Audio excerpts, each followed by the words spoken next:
Bonjour, je vais te raconter l'histoire Panique chez les suricates, écrite par Nicole Snitzeler et illustrée par Coralie Sodo. Panique chez les suricates. Oh, ce suricate sifflait avec dédain quiconque croisait le chemin de Souris.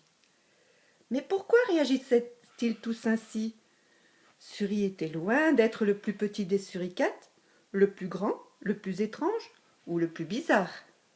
Encore moins le plus désobéissant, méchant ou taquin.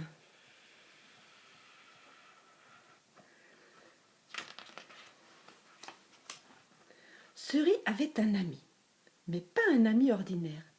Un oiseau belliqueux avec une paire de pattes effrayantes aux griffes acérées. Quelqu'un qui pouvait vous attraper et vous emporter au loin pour toujours. Cet ami n'était autre qu'un jeune rapace. Voilà l'ami de Souris. Nos ennemis ne peuvent pas être nos amis, répétaient les uns et les autres. Tu es un danger chaque fois que tu es avec lui, grondait Papy Suricate. C'est mon ami, répondait Souris, avec obstination. C'est peut-être ton ami, jusqu'au jour où il t'arrivera quelque chose de terrible.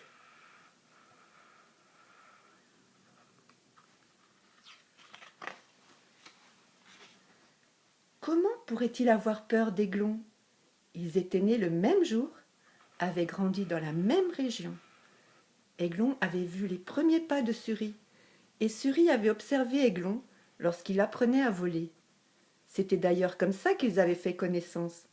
Aiglon s'était craché juste à côté de lui. Craintif, il s'était regardé avant d'éclater de rire. Depuis ce jour-là, dès qu'ils le pouvaient, ils jouaient ensemble.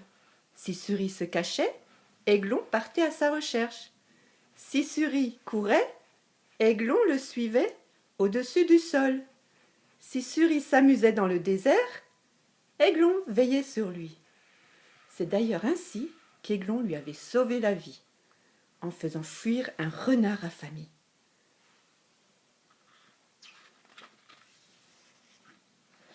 Par contre, très souvent, un sifflement strident signalait un danger, semant la panique au sein de la colonie. « Tous aux abris !» hurlaient les suricates en se précipitant dans leurs trous. Et à chaque fois qu'ils réalisaient que c'était seulement l'ami de Souris, ils se mettaient alors en colère et s'écriaient exaspérés. « Oh, ce Souris! Son ami va nous faire mourir de peur !»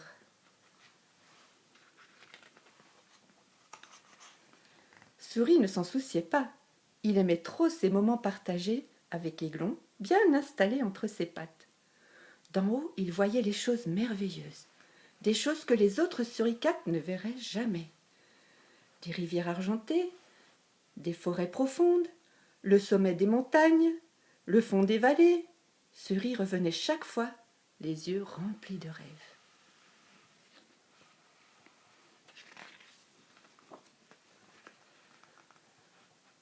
Mais le jour où son ami lui fit visiter son nid, Souris connut la frayeur de sa vie. Tout alla bien jusqu'au retour de Papa Aigle. Celui-ci félicita chaudement Aiglon.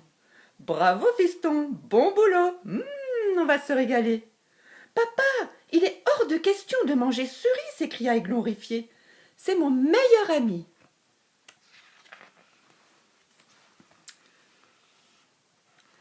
Les suricates ne sont pas les amis des aigles, grinça Papa Aigle.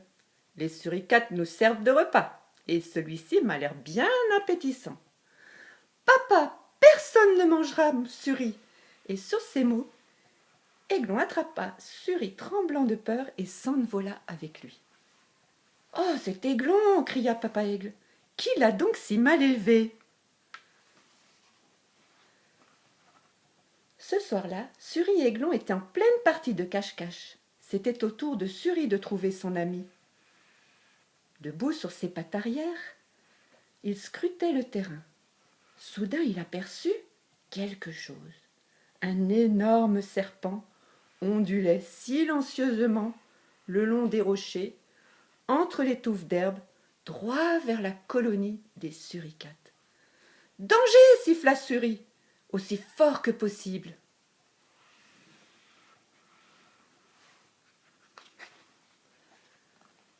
Panique, tout le monde se précipita aux abris.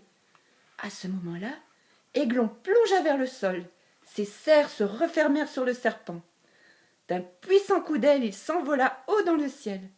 Arrivé au-dessus de la rivière, il lâcha sa proie. Plouf! Elle tomba dans l'eau froide. Voilà pour toi, et ne t'avise pas de revenir. La prochaine fois, je serai beaucoup moins gentil, avertit Aiglon.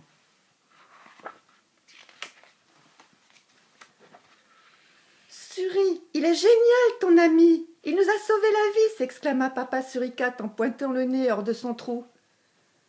Un ami hors du commun, marmonna Papy soulagé. Suri, dit maman avec un tendre sourire. Suri, Suri, répétaient en chœur les suricates. Que d'émotion! Pour la première fois, Suri entendait des sifflements d'admiration. Alors voilà, l'histoire est terminée. Si tu veux tenir ce livre entre tes mains, demande à papa ou maman de cliquer sur le lien juste en dessous. Et je vais juste te montrer mon petit suricate fait par Coralie. C'est un galet peint avec soin, mais ce n'est pas le petit Suri sur lequel il y a des cœurs et qu'on peut retrouver sur chaque page.